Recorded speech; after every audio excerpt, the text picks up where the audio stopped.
Pikachu la mascotte, le compagnon de Sacha, figure de proue de la licence Pokémon. Évidemment que je ne vais pas vous faire l'affront de vous présenter Pikachu, son visage traverse les générations. Franchement, je pense que peu importe la catégorie d'âge, tout le monde pourrait nommer Pikachu. C'est pas la mascotte pour rien, je suis sûr que beaucoup de vos grands-mères pourraient vous sortir son nom, mais ça m'étonnerait qu'elle soit capable de vous sortir celui de Tritosaur.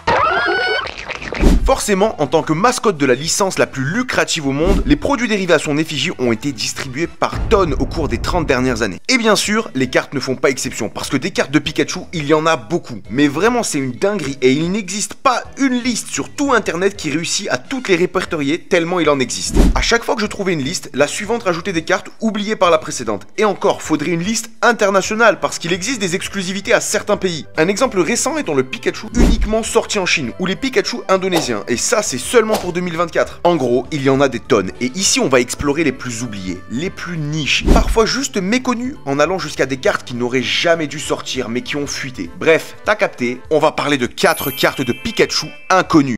PokéTV's AD Pikachu.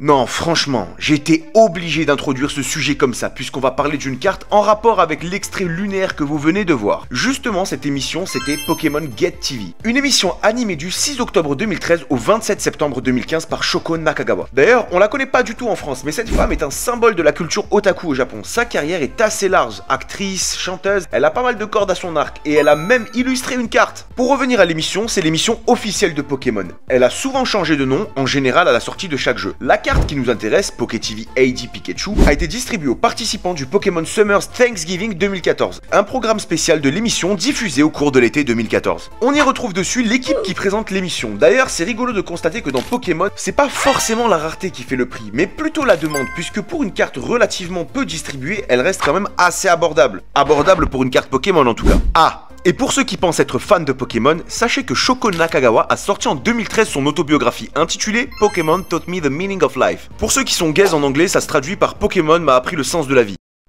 Pikachu Sample Set 1.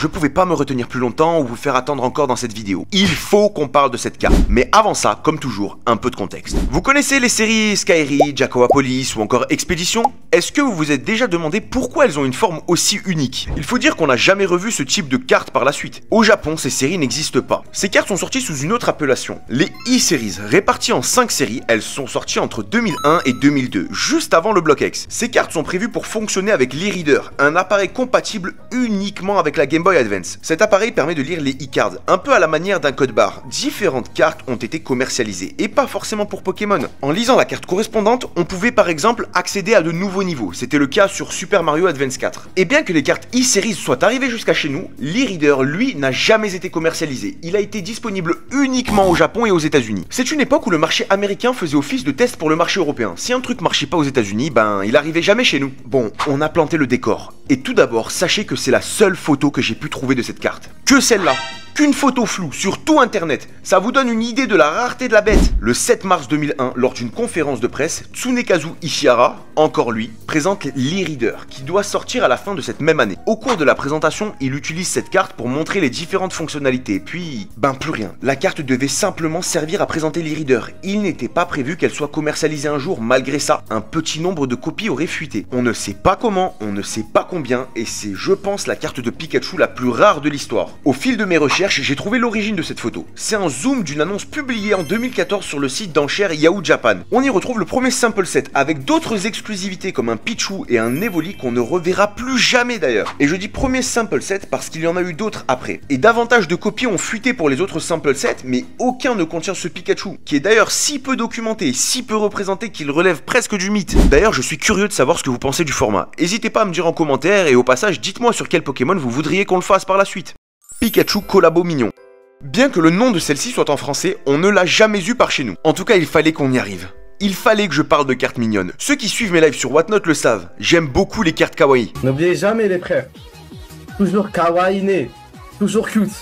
La personne sur cette carte aux côtés de Pikachu, c'est Nicole Fujita. Elle est notamment connue pour avoir doublé le Pikachu Curly et Nounourson dans l'anime. Mais ce n'est pas son CV impressionnant chez Pokémon qui la rend célèbre, mais plutôt sa carrière d'idol. En 2016, le magasin Collabo Mignon ouvre ses portes. C'est un magasin de photos Purikura. Les photos Purikura, c'est ce style de photo un peu kawaii à la mode au Japon qu'on peut faire grâce notamment à ce genre de photomaton. Et cette carte promotionnelle a été offerte aux 13 000 premiers visiteurs du magasin. On retrouve le stamp de la série Pokécune, une série tout aussi kawaii née avec des displays aujourd'hui assez cher. Et avant de passer à autre chose, j'aimerais qu'on traduise la description du Pokédex qu'on retrouve sur cette carte. Pikachu et Nicole ont 2 oreilles. La tension monte. Boum boum. Non mais sérieux, on est où là? Dans Intouchable? Ça veut dire par exemple, si vous avez les oreilles rouges, ça veut dire que vous êtes excité.